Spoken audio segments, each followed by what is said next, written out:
Hi, Roxanne here. This is a very condensed version of my around the world bio. So I was born in Edmonton, Canada to Filipino-Polynesian parents who relocated from the tropics for my dad's work as an electrical engineer. New to Canada in the dead of winter with 1.5 meters of snow, my mom's diet went from natural tropical fruits, vegetables, and freshly prepared Asian food to trying her first samplings of good old local Canadian food, like pancakes with maple syrup, burgers, and reheated frozen foods, plus the occasional Dairy Queen ice cream.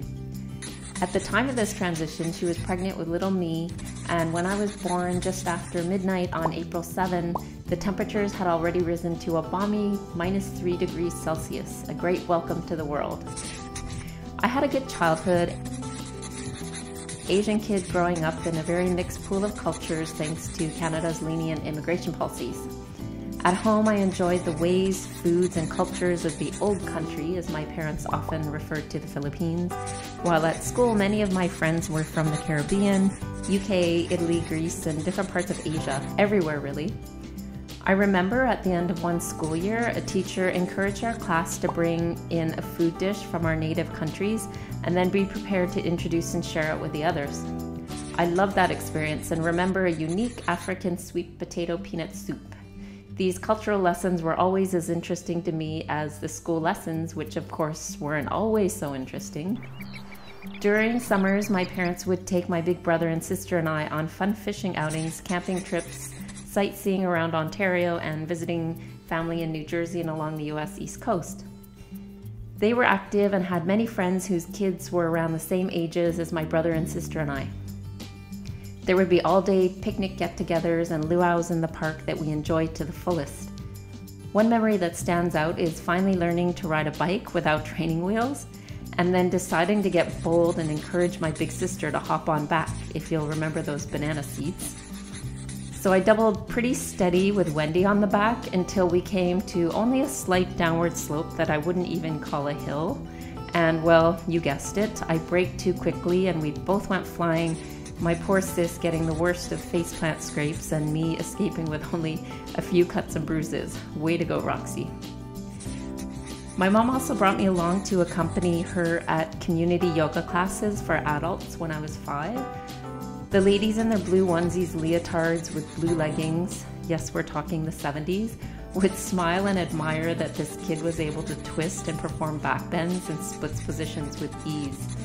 Let me add in here though that I was also enrolled in gymnastics, so yoga poses were all made easier to me. Those yoga classes sure were fun and memorable, and fortunately I picked up yoga again in my early 20s and have been practicing since over 20 years.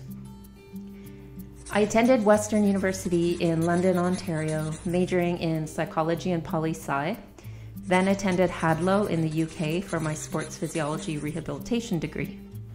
Summers I worked at law firms in Toronto, big firms, small firms. I learned so much about systems, organization, and working quickly and accurately, being very precise, amending to near perceived perfection. This allowed me to move to Bermuda in 1993 to manage offshore companies as a corporate administrator, and I lived 4 years on that paradise island. Still the most beautiful beaches I've seen anywhere since, and I've been to many beaches around the world. In 1997, I followed a boy to Hong Kong. This was right after handover from British back to Chinese rule, with all still abuzz. Since Hawaii was the furthest I'd traveled prior, Hong Kong was naturally a bit of a culture shock for me, not to mention far, far away from my family and friends back in Canada. The pollution was a big shift, though there were many things I absolutely loved about the island. Victoria Peak and the hike to get up there, the lush vegetation, and of course the food. Though most of all, the little nooks and side street shops where you could find anything from $5 foot reflexology to tea and herbal shops where I discovered nice teapots to add to my yes nerdy teapot collection. Oh, and of course the nightlife, great nightlife. Come 99 was one of my favorite moves, though challenging in its own ways, but Southern California proved to be right up my alley. The sun, the temperature, the outdoorsiness, beaches, hiking, and by then with my career having transitioned to fitness, I was already teaching group exercise plus personal training at gyms within the first year there. I enrolled at California Healing Arts College to become a licensed massage therapist, and this allowed me to offer a range of services to the point where I literally would drive from client to client in Beverly Hills with the back of my VW camper full of fitness gear, stability balls, massage tables, and water aerobics equipment. In 2000, I have to say it was a fairly new and great service to offer, and all under one roof will come to you in-home private training service. There was definitely something about SoCal, all of California actually, that captured my heart. A part of the draw there was the ease of finding great dance and yoga classes and endless array of choices.